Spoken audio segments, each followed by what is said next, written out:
warga intelektual sekalian. Menurut data dari Indopolitika, ibunda daripada Kang Teddy Indrawijaya, Seskap sekarang ini, yang dekat dengan Pak Prabowo, diduga terlibat isu korupsi MBG. Bayangkan, ibunda daripada Seskap, Teddy, diduga terlibat isu korupsi. Karena apa? Karena ada namanya di BAP kasus korupsi. Wow, gila. Luar biasa. Gila, warga Konoha itu sudah keterlaluan ya. Gila. Korupsinya itu gila-gilaan.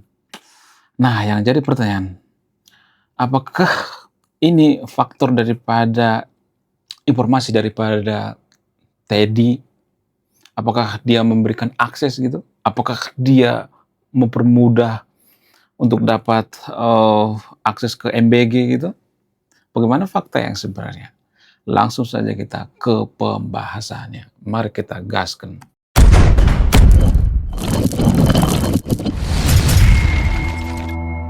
Kalau saya perhatikan, Teddy Indrawijaya atau Seskap Pak Prabowo ini sangat protektif terhadap Pak Prabowo gitu ya.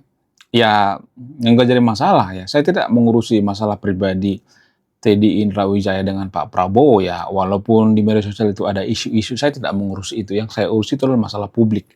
Jadi gini, ibunda daripada Teddy Indrawijaya ini ya, diduga terlibat isu MBG, ya, isu korupsi MBG. Nah, yang jadi pertanyaan, apakah Teddy Indrawijaya ini memberikan akses terhadap orang tuanya gitu? Apakah Teddy Indrawijaya ini ada semacam kepentingan gitu? Ini yang jadi pertanyaan besar ya kan. Kemudian kenapa di Konoha itu kalau saya perhatikan ada banyak kasus seperti ini? Kenapa? Why gitu? Jadi kasus korupsi di Konoha itu sebenarnya menurut sejarah itu sudah dari zaman dulu banget. Ya, dari zaman penjajahan Belanda. Bahkan VOC sampai bangkrut guys. Karena apa? Karena faktor daripada korupsi. Jadi bisa dikatakan nenek moyang kita itu bukan hanya pelaut, tapi juga koruptor. Ya, sorry to say ya. Saya tidak mengatakan semuanya, disclaimer awalnya. Tapi itu sudah jadi budaya korupsi di negara kita. Nah, yang jadi pertanyaan, kenapa bisa seperti itu? Apa alasannya? Secara antropologi ya, kita bahas dari sudut pandang antropologi ya, biar lebih luas ya. Alasannya itu karena kecintaan kita terhadap keluarga. Lah, apa hubungannya korupsi dengan kecintaan keluarga? Sangat berhubungan. Saya tidak mengatakan Mas Teddy Indrawijaya ini ya melakukan hal yang sama ya. Saya tidak mengatakan bahwa karena Mas Teddy ini cinta dengan ibundanya sehingga dia memberikan akses untuk MBG. Saya tidak mengatakan seperti itu. Tapi kalau kita lihat sejarah korupsi di Konoha, ya biasanya awal muasal daripada korupsi itu karena cinta terhadap keluarga. Lah, apa hubungannya? Gini, saya jelaskan ya secara detail ya. Jadi, kalau misalnya nih, ya ada keluarga kita misalnya, ibu kita, bapak kita, adik kita, keponakan kita, saudara dekat kita, kemudian teman akrab gitu ya sohib kita dan lain sebagainya.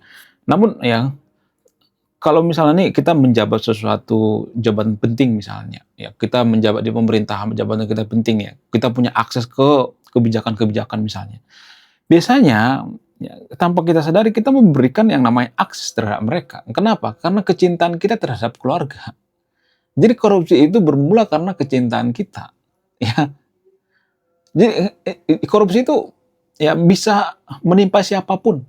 Korupsi itu ya, terjadi karena apa? Karena faktor daripada genetik. Jadi setiap manusia itu ada genetik korupsinya. Setiap manusia itu berpotensi untuk korupsi. Setiap manusia itu harus dicurigai untuk korupsi. Karena apa?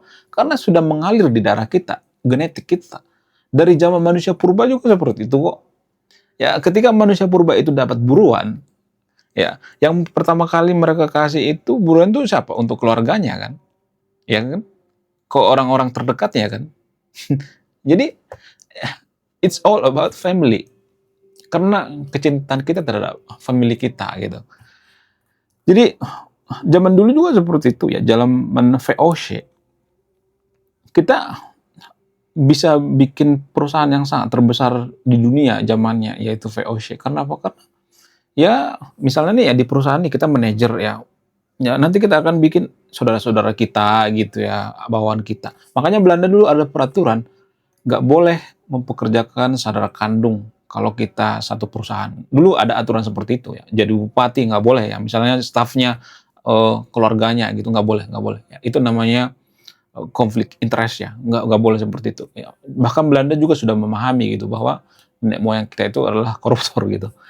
Dan zaman sekarang diulangi lagi gitu ya sama pejabat-pejabat di Konoha. Saya tidak mengatakan Teddy Indra Wirayan melakukan seperti itu ya. Tapi ini kan susah dibuktikan ya. Ya, karena nggak ada bukti yang valid gitu ya, nggak kuat gitu ya. Misalnya nih kita mempekerjakan adik kita, gue jadi bupati misalnya, ya, terus keponakan gue jadi staff misalnya. Ya, terus kalau misalnya nih ada yang mengatakan, oh itu kan konflik interest, tapi kan nggak bisa dibuktikan. Ya bisa aja gue suruh dia tes seperti biasa misalnya PNS gitu, dia menang jebol, lalu gue tarik ke kantor. Ya bisa aja dengan cara seperti itu kan. Ya kan? Tapi itu yang jadi permasalahan guys ya, kalau saya perhatikan. Karena kecintaan kita terhadap family. Nah itulah alasannya kenapa semua orang itu harus dicurigai apakah dia korupsi atau tidak. Mulai dari presiden, kita harus curiga wakil presiden. Jangan karena kita terlalu fanatik terhadap presiden, terlalu fanatik terhadap wakil, terlalu fanatik terhadap Teddy, terlalu fanatik pada pejabat, lalu kita mengatakan, oh enggak kok, dia enggak mungkin korupsi kok. Enggak bisa seperti itu ya. DNA manusia itu sudah ada DNA korupsi dari dulu, dari zaman manusia purba. Ya berkali-kali saya mengatakan. Jadi gimana cara menghilangkan korupsi? Ya, cara menghilangkan korupsi itu tidak cukup hanya menghukum metong koruptor, enggak. Bisa dengan cara instan memang bisa, seperti China bisa. Tapi apakah kesadaran kita untuk korupsi itu masih ada? Ya masih ada. Ya, maksudnya kesadaran kita untuk stop korupsi itu nggak ada. China kan sampai sekarang masih ada yang korupsi juga kan. Lalu gimana caranya supaya kita nggak korupsi? Ini sebenarnya pembahasan yang sangat panjang ya. Tapi intinya budaya gitu ya. Jadi gimana caranya membangun budaya anti korupsi? Ya mulai dari sekolah dulu gitu ya. Misalnya guru ya. Guru-guru di sekolah Konoha itu kan tanpa kita sadari mereka mengajarkan korupsi. Contoh misalnya. Ya guru-guru di Konoha itu kan kalau misalnya nih kita masuk ke sekolah gitu. Mungkin Anda sudah tahu lah gitu ya. Ya generasi milenial, generasi sebelum-sebelumnya, generasi X pasti mengalami ya. Guru masuk ke kelas, lalu kita disuruh nyatet misalnya. Ya, catat di papan tulis ya. Kemudian ya baca dari halaman sekian ke halaman sekian. Ya, Ibu bentar keluar bentar ya, ada urusan bentar ya. Itu namanya korupsi. Korupsi apa? Korupsi waktu. Ya kita berpikir bahwa boleh ya kalau kita bekerja itu kita mengerjakan hal yang lain gitu. Itu namanya korupsi. Sama seperti pejabat di Konoha misalnya. Ya, kalau misalnya kita memberikan akses ke keluarga kita, memberikan kemudahan ke keluarga kita, itu namanya korupsi tanpa kita sadari. Ya, makanya ada istilah korupsi, kolusi, nepotisme. Itu bagian daripada korupsi tanpa kita sadari. Jadi tanpa kita sadar, kita tuh melakukan korupsi sehari-hari gitu ya. Korupsi waktu, bentar ya, OTW gitu ya. Padahal nggak nyampe-nyampe. Jadi korupsi itu tidak hanya dibebankan sama pemerintah. Warga Konoha kan seperti itu ya, hukum metong koruptor, hukum metong koruptor. Tapi kita juga melakukan hal yang sama. Ya, kalau misalnya nih kita sering lapan anam sama polisi di lapangan, ya, kemudian kita sogok ini, sogok itu, ya terbiasa gitu, uang rokok dan sebagainya. Ya nanti kita jadi pejabat juga seperti itu kok. Ya, itu yang jadi permasalahan guys. Korupsi itu semacam budaya.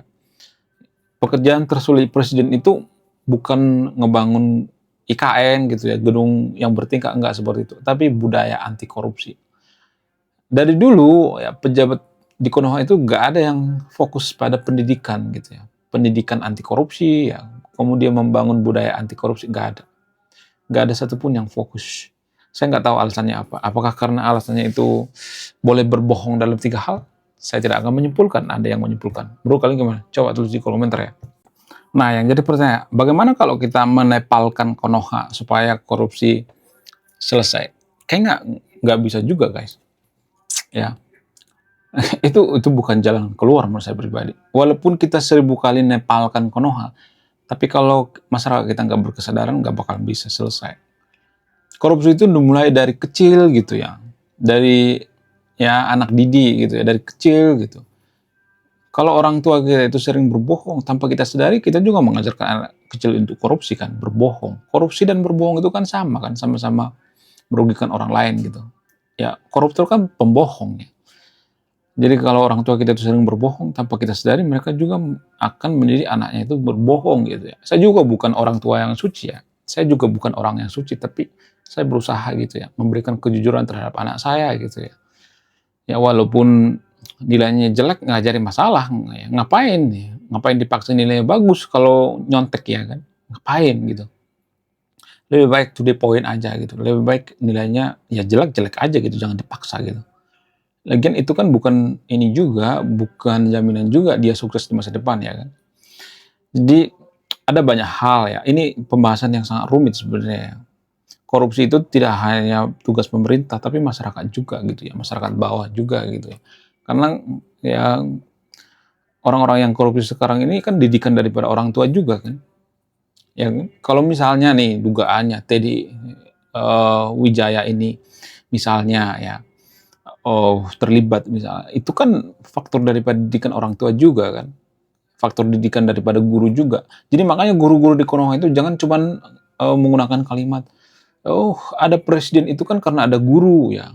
Ada pejabat itu karena ada guru, ada bupati itu karena ada guru. Ya, ada pencuri juga karena ada guru kan. Ya kan? Jangan cuman lihat anak-anaknya aja kan. Iya nggak sih? Ada premanisme juga karena ada guru kan. Itu kan bentuk kegagalan daripada guru kan. Jadi jangan cuma mengklaim yang bagus-bagusnya aja gitu. Ya, menurut kalian gimana? Coba tulis di komentar ya. Saya akan berpihak di Anda yang menyimpulkan. Oke, sekian video ini. Saya warga intelektual. Salam rasional.